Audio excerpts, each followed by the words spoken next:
Thank you so much to Coach Smith for letting us come and talk to you all today at the MHS Preseason Informational Meeting. I'm Lissy. I'm Trisha. I'm Dan. And I'm Ramon. And we are student physical therapists from Simmons University.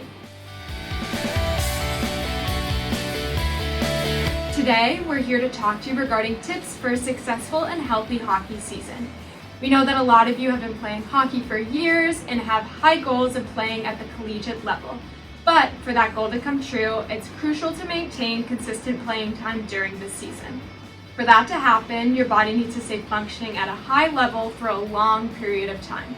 Even if you are perfectly fit now, that does not mean you will stay healthy when it comes time for playoffs, if you are not taking care of yourself. Injury prevention is not only important to you as an athlete, it is important for the success of your team.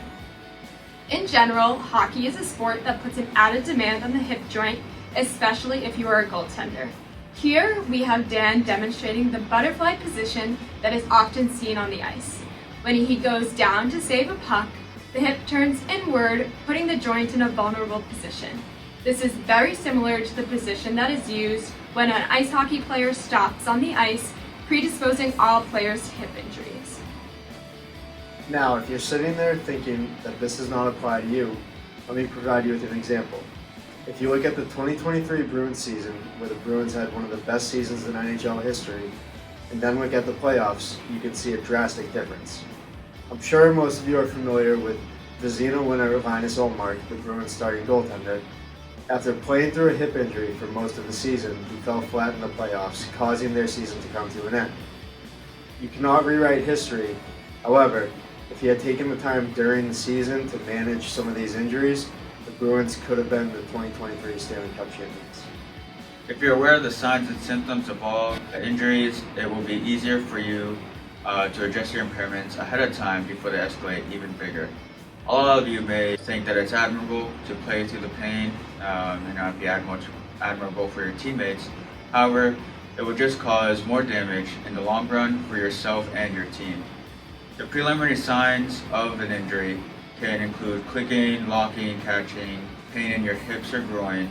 If you are experiencing any of these signs, make sure that you report it to your coach and your athletic trainer. They'll be able to refer you to us, or if they can help you, then that will be great as well. Not only is it important to be aware of how your body is during the season, it is equally as important to maintain good habits during the off-season. The common thought is that athletes will become the best player by specializing in a single sport. However, cross-training or participating in multiple sports can be beneficial as it will work different muscles that are not commonly used in hockey. This will give some areas a break while activating others to create a more stable foundation for when you do play hockey again. In addition, through the use of cross-training, it will also provide a breather when it comes to your mental health. A lot of you spend a great amount of time and energy into the hockey season. If you were to do this all year round, say on a club team, this may lead to a higher rate of burnout. Lastly, as you all have heard, it is important to maintain good eating habits and proper sleep habits as well. Today, we are providing you with a pamphlet that summarizes all of the above information for you to refer to during the season, in addition to exercises that will strengthen the hip joint and decrease injury rate. If you can scan the QR code on the pamphlet, you will find videos and explanations about why these specific exercises are important to you as hockey players. If you have any questions, feel free to ask and enjoy complimentary Simmons Clinic minivans for you to use at home.